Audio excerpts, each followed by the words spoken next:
Hello, this is Dr. Bossing with another short video for our English 111 class. I'm going to keep it as short as I can because I know you're busy working on the rough draft of paper number 3. And that's what I want to talk about today. I want to go over a paper that was turned in last semester for this assignment that was really good, an A earning paper. And just talk about what I look for when I'm reading through these papers and grading these final research papers. I know that we're coming into the final stretch of our semester, so I really want you to be clear on your goals for this paper. My goal is that you do your best possible work. For a couple reasons. Not only is this paper, this kind of project you've been working on over the last few weeks, worth 30% of the semester grade, and that's significant, right? That's the difference between passing and not passing this class. So it's worth 30% of the semester. Also, I want you to put as much time and energy and effort as you need to be successful. Simply because I want you to prove to me, and more importantly, prove to yourself that the work you're capable of doing is great college level writing, because that's what will be expected of you moving on in future semesters. So let me talk about this paper that was very successful and proved a lot to me.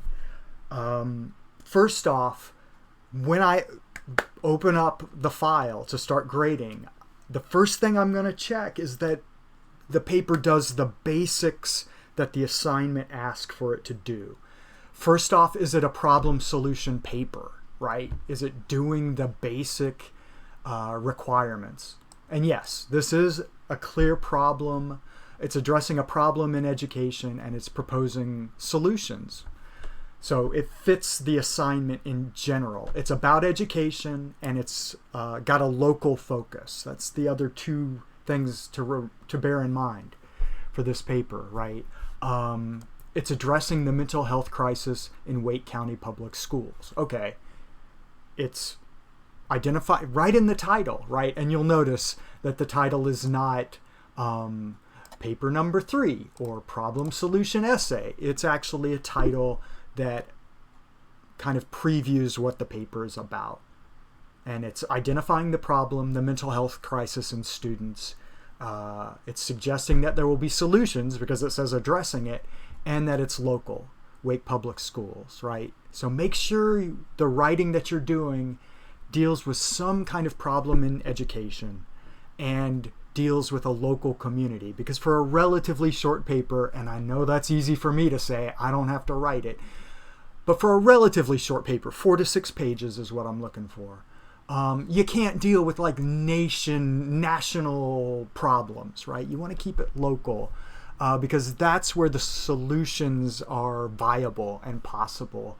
Now, the sources you find and integrate into your paper don't have to be local sources. You don't have to find a WRAL news story or a News and Observer newspaper article or something like that. If you find it, that's great, but you don't have to. You can, for example, if you're writing about making community college tuition free for local students, like Wake Tech should have a tuition free program, you could find examples in other parts of the country where local communities or states have done that. And you can say, look, we can adopt that model to North Carolina or to Wake County specifically, whatever. Now, if you're not from Wake County or from North Carolina, if you grew up somewhere else and are more familiar with the problems of a different place, you can write about that. You get to decide both kind of what the educational problem is and also what the local community is. But most folks are writing about stuff that you're going through right now, right? Whether it's in Wake County schools or Wake Tech Community College, simply because why not write about something that you're having to deal with right now? A lot of it is about paying for higher education, paying for community college. A lot of it's about how we can do this whole virtual learning experience during COVID better. So it does the basics. It's in MLA format, not APA format, or not kind of just no format at all, right? The way I know that is because I can look on page 1 and I see this heading, right? It's going to be your name, my name, our class, and the date. And remember, the date is in this weird MLA format where you put the date that you'll turn in the final draft. For us, I believe it's the 28th. You can certainly turn it in earlier. The 28th November 2020. You'll have your last name and a page number changing on each page. That's MLA format. It's in double spaced. It's in 12-point font, Times New Roman. It's got a title.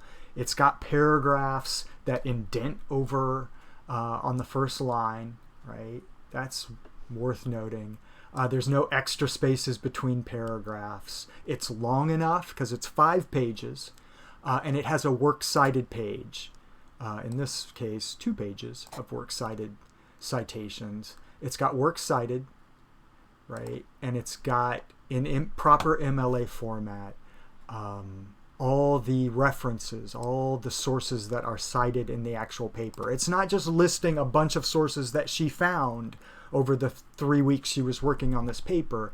It's actual sources that she cites. So remember, there's in-text citation where you have stuff in the parentheses, right? Usually the last name of authors, maybe the first word of a title if there is no author. That's the first step, the in-text. The second step is to list it in proper format on the final page or pages of the paper. So you'll see that here. It's in alphabetical order. It uses this hanging indentation where the first line is against the margin, the left-hand margin, and then every other line is indented over. So that first line is hanging out by itself. That's hanging indentation. And it's got the basic MLA format of the author, the title of the article, and then the container, the source where this article was found. That's what you want to shoot for, and there's tons of examples and videos that are in these last couple weeks folders as you're putting your paper together. Also in our Rules for Writers textbook, chapter 56 is all about doing proper MLA formatting for both the in-text citation and the works cited entry, the works cited citation. It's great to use a citation generator, right? Like on EasyBib, or if you're using library databases, they have templates that will make the citations for you. Just make sure you're using MLA, not APA templates if you're using citation generators, and make sure it's the 8th edition format, not an earlier edition, because the rules change slightly each time the MLA, Modern Language Association, changes its guidelines, right? So each edition's slightly different. But that's how the paper should look in proper MLA format. It's in the right format. It's long enough. It's got the minimum number of sources, which for us is 4. Okay, then what I look at next is, does it have an introduction that works, right? And this does. It has a hook.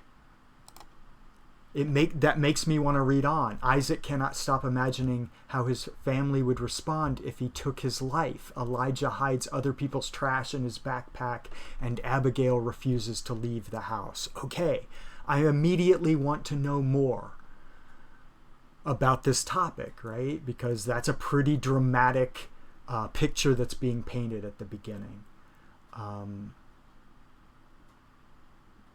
Then it moves on to the middle section where it gives the background of the topic in general, right? Approximately 1 in 5 children in the United States show signs of mental health disorder, and almost 80% of them do not receive counseling, medication, or any treatment at all, right? Those are startling facts, and that's the background information that makes me, the reader, know that this topic is definitely worth writing about, worth me reading about, that there's something at stake here, right? This is a problem that's not being addressed. The status quo is not adequately meeting this huge problem. And I know that because there's 2 sources here, right? These are in-text citations, and I can go back to the Works Cited page and look up Anderson and NPR and find out where that information came from. It's not just information that the writer of this paper is making up, right? She's supporting it. She's supporting her claims with real facts, right? And this is part of that kind of meal plan that was in last week's folder, that idea of how to integrate sources completely. This is really good paraphrasing of information and then integrating it into her larger discussion. The other thing it does is this here. It's a long thesis statement, but it's really 2 sentences. The first sentence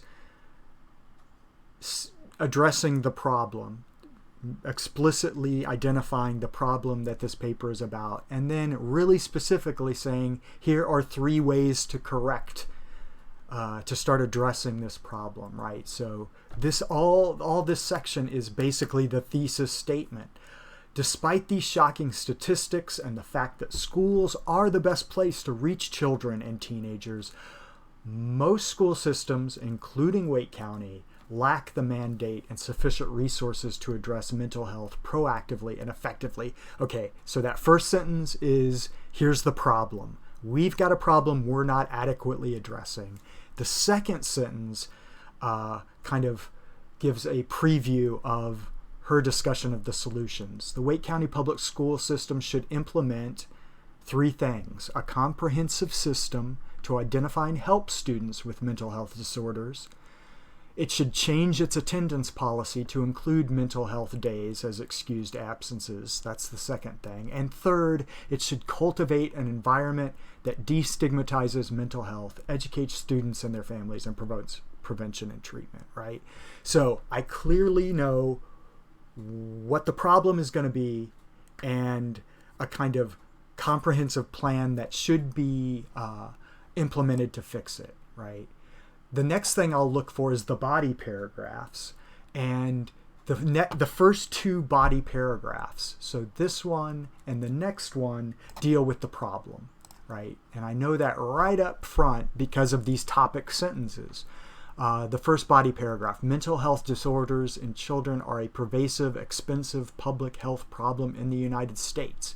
And it goes on to give information both in quotes and in paraphrasing. So sometimes she's just pulling the information out and giving it, right? Like here, information from the CDC, Center for Disease Controls, right?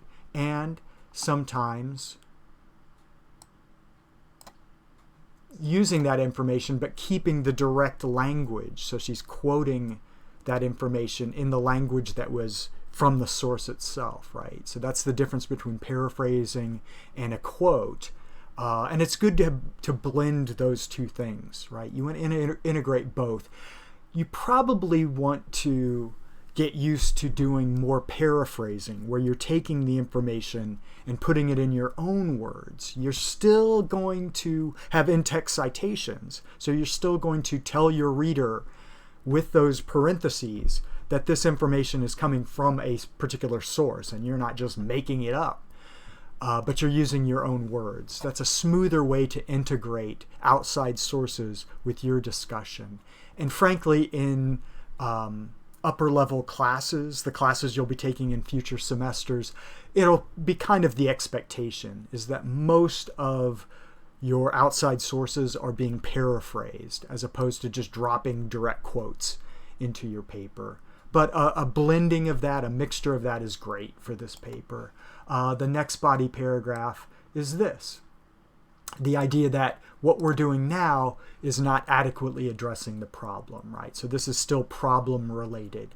Through this well-documented mental health crisis, though this well-documented mental health crisis affects millions of young people and their families, very few students have access to effective mental health care, right? So the status quo, what's being done right now, is not sufficient to fix this problem.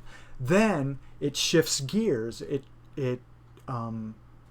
moves away from the problem and to the proposed solutions. The next 3 body paragraphs lay out this 3-point strategy. So, and the transition is really simple. It's just this, right?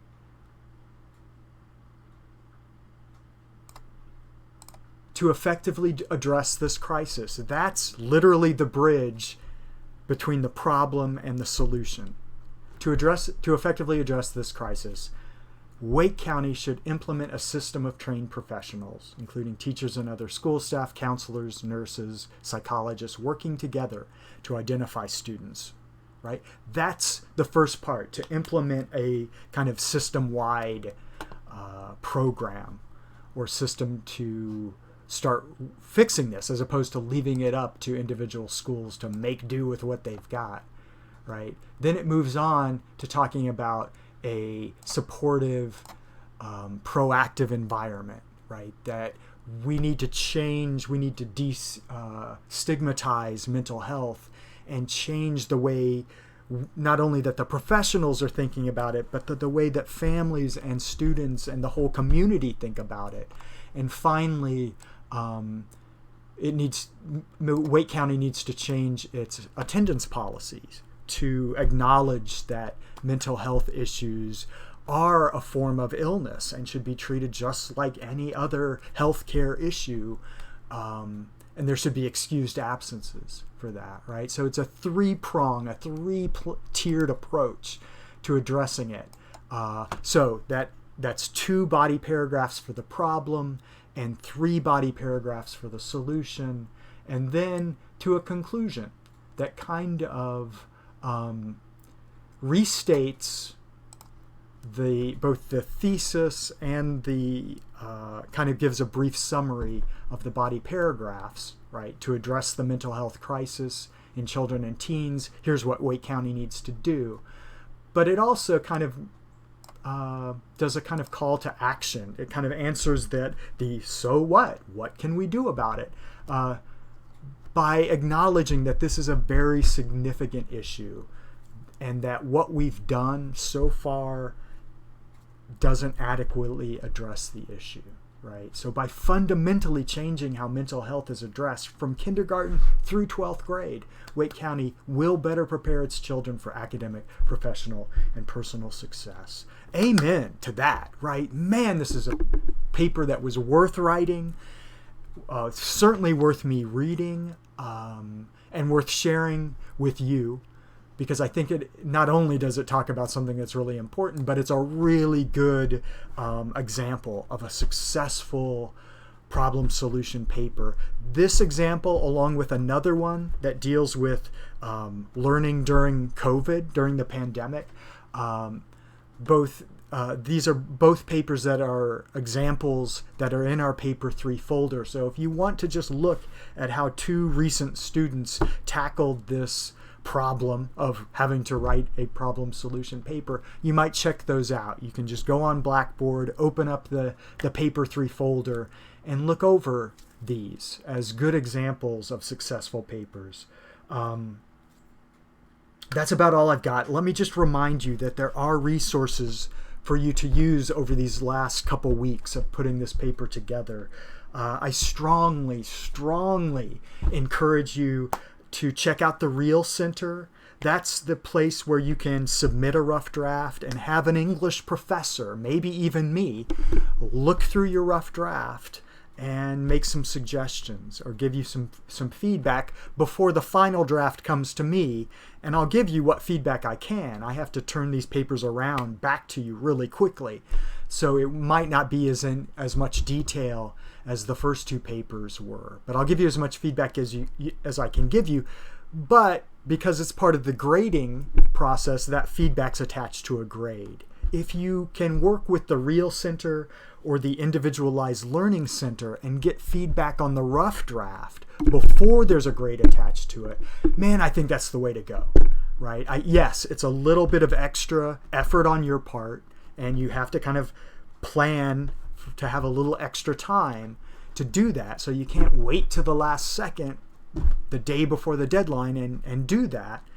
But hopefully that's not the case with you. Hopefully you've been working on this paper and have a pretty good part of the rough draft done by now. I encourage you to submit it. I encourage you to reach out to me. I can't fully grade a rough draft, but I can take a look as much as I can and give you feedback, especially if there's a particular thing you're concerned about, right? If you're not sure that you're doing MLA format right, if you're not sure that your thesis statement is doing what a thesis statement should do, if you're not sure about your works cited page, I can give you feedback on that, on particular issues you're worried about. And if you're submitting your works cited page this week, well, I'll definitely be giving you feedback on what's working and if it's meeting MLA guideline requirements.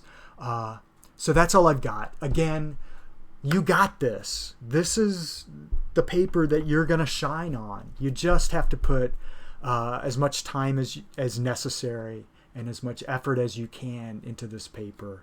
I want this to be your best work. I want this to be the best paper you've ever written for any class. Because, man, it's a pleasure to read papers like this one and give great positive feedback and a big A or A+ grade. That makes me feel good for you. It's less pleasant for me to give feedback that isn't as enthusiastic and supportive, because I have to point out why this particular paper isn't meeting the guidelines, isn't meeting the standards for writing a paper for a college class. And that's important information that you need to know. But it's not a fun message for me to give you, and it's certainly not a pleasant message for you to receive. So anyway, I'm keeping my fingers crossed. I'm sending out good karma to you in these last couple weeks of the semester before we turn to the final exam portion of the semester. Good luck. Work hard. Be kind, especially to yourself over these last couple weeks. And I'll talk to you guys soon. Take care.